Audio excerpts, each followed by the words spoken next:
दोस्तों, आपने सुना होगा कि जब तक सच का पता चलता है तब तक झूठ जो है कई किलोमीटर तक घूम फिर चुका होता है। यानी किसी भी खबर पर हो या फिर किसी भी चीज को लेकर के हो, अगर कोई रिसर्च कर रहा है या कोई फैक्ट चेक कर रहा है फर्जी खबरों का, तो उसको प्रोत्साहित किया जाता है, उसकी तारीफ की जाती है। लेकिन पिछले कई जो है दिनों में ऐसी खबरें सामने आ रही थी कि अब जो फैक्ट चेक करने वाली वेबसाइट्स हैं, जो फैक्ट चेक करने वाले लोग हैं, उन लोगों के ऊपर भी एक शख्स को बिठाया जाएगा, एक पूरी जो है एजेंसी बिठाई जाएगी। वो एजेंसी जब ये कहेगी कि ये खबर फेक है तो वो फेक होगी, अगर वो कहेगा कि नहीं ये गलत नहीं है तो वो गलत नहीं होगा। इस तरीके से बड़ी खबरें चल रही थी, लेकिन इसका जो विरोध है वो भी बड़े बड़े लोगों ने किया। सबसे ज्यादा फैक्ट चेक के मामले में पहला नाम आता है मोहम्मद जुबैर का। उन्होंने भी इस पूरी खबर को लेकर के जानकारी दी और बताया कि देखिए कैसे अब पीआईबी जो है वो फैक्ट चेक करेगा। और पीआईबी को लेकर के कई बार उस पर आरोप लगाया गया है कि पीआईबी दरअसल वो संस्था है जो संस्था कभी सरकार के खिलाफ जो है वो कोई भी खबर नहीं आने देती है। यानी बाकी चीजों का अगर चलता है तो चलने दे, लेकिन सरकार की छवि खराब नहीं होनी चाहिए, सरकार का किसी भी तरीके से कोई बदनामी नहीं होनी चाहिए। सरकार के लिए या यूं कह लीजिए कथित तौर पर सरकार के लिए ही काम करती है, तो उसको पीआईबी को फैक्ट चेक करने का जिम्मेदारी दी जा रही थी केंद्र सरकार की तरफ से। लेकिन अब जो खबर सामने आ रही है उससे ये साफ हो जाता है कि केंद्र सरकार की तरफ से इस पूरे मामले पर जो नया आईटी नियम दिया गया था उसके तहत अब ऐसा कुछ भी नहीं होगा। यानी जो पीआईबी को दिया गया था कि वो फैक्ट चेक करेंगे, उस चीज को एक कदम पीछे ले लिया गया है, क्योंकि काफी ज्यादा जो विरोध हुआ था और ये कहा जा रहा था कि जो स्पीच ऑफ फ्रीडम है उसको खत्म करने की कोशिश की जा रही है, कि कोई भी खबर फैल रही है, फेक न्यूज फैलाई जा रही है। कई न्यूज आपके सामने आई होंगी जिसका फैक्ट चेक करके उसकी असलियत सामने लाई गई है, लेकिन उन लोगों पर ये लगाम लगाने की कोशिश है, इस तरीके का आरोप लगाया गया। अब नवजीवन की खबर क्या कहती है वो हम आपको बता देते हैं।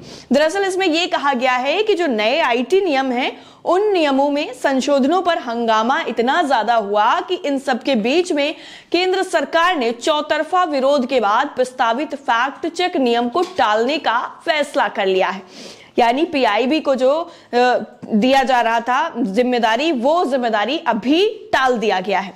केंद्र सरकार ने दरअसल ये जो प्रस्तावित नियम है प्रेस सूचना ब्यूरो यानी पीआईबी को फर्जी खबरों की निगरानी का अधिकार देने का इरादा किया था, और उनके ऐलान के बाद ही उनकी आलोचना शुरू हो गई, जिसको लेकर के कई तरीके से गंभीर सवाल खड़े हुए। और केंद्र का ये फैसला editors guild of India, Indian newspaper society और news broadcasters and digital association के कड़े विरोध के बाद आया है।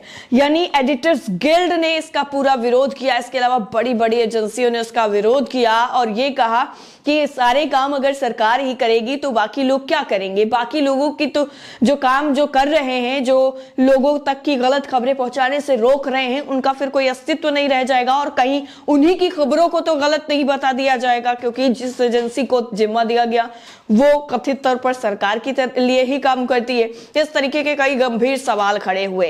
अब जो है केंद्र सरकार को एक कदम पीछे लेना पड़ गया है। जो कड़ा विरोध हो रहा था, जबरदस्त तरीके से सोशल मीडिया पर भूचाल सा आ गया था जैसे ही पीआईबी का जिक्र होना शुरू हो गया, और पीआईबी को व्यापक अधिकार भी देने वाले थे इसमें, जिसके चलते सेंसरशिप जो थी वो होने वाली थी।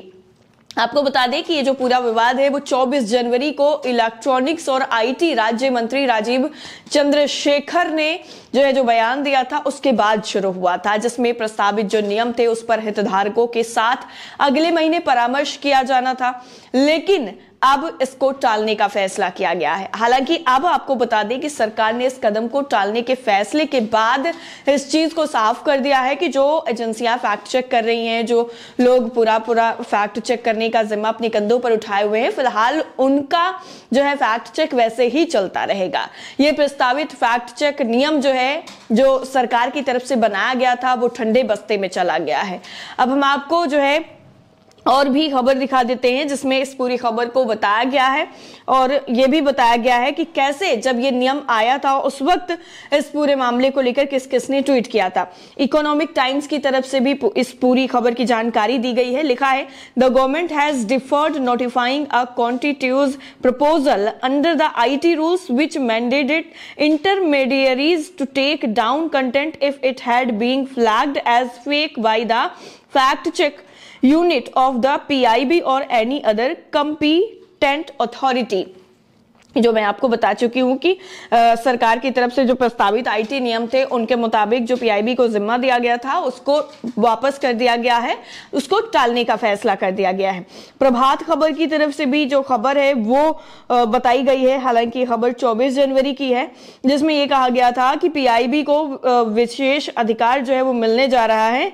इसमें स्टेक होल्डर्स से सरकार जो है बात करेगी, इस तरह की बातें इस खबर में बताई गई थी और कहा गया था कि शिकायतों के आधार पर फैक्ट चेक करने के लिए PIB जाना जाता है।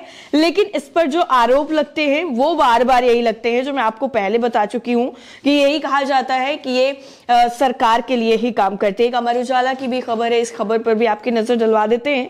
लिखा है कि योजना के विरोध पर बोले IT मंत्री, प्रस्ताव लागू करने से पहले हितधारकों से चर्चा करेगी सरकार।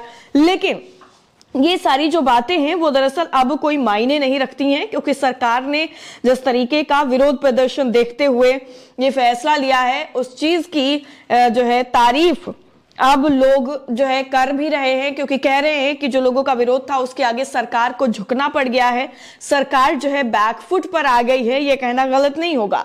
द वायर हिंदी की भी ये खबर है जिसमें लिखा था कि एडिटर्स गिल्ड ने कहा कि PIB को नियामक शक्तियां देना अवैध और असंवैधानिक है।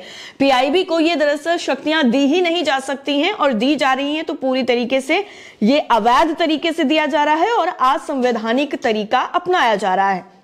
राजेश नायन है, इन्होंने भी लिखा था कि PIB fact check to be the final authority on fact checking. मतलब जुबैर को अब इस तरीके से उन्होंने आगे का जो भी था चीजें वो लिखी हुई थी, यानी ट्रोल करते हुए लिखा था। एक ललन टॉप की भी खबर है जिस पर लिखा था कि अपने एक ड्राफ्ट प्रपोजल में मंत्री ने कहा है कि फेसबुक, यूट्यूब और ट्विटर के साथ साथ अन्य सोशल मीडिया प्लेटफॉर्म और भी किसी ऑनलाइन वेबसाइट पर ऐसी कोई भी न्यूज अपडेट ना करें जिसे केंद्र एजेंसी PIB फैक्ट चेक ने फेक करार दे दिया है। इस तरह की जो पोस्ट हैं वो आई थी। यूनुस लसनानिया ने भी लिखा था, PIB fact check is the most legible fact check that exists. This is basically another form of censorship to shut down journalists and honest journalism। ये इन्होंने कहा था कि ये पूरी तरीके से सेंसरशिप है, वो हो जाएगा जिसके बाद जो अच्छे जर्नलिस्ट हैं जो फैक्ट चेक करते हैं उनकी आवाज को दबाने के लिए किया गया है। Anything the government doesn't like can be called fake news and get banned।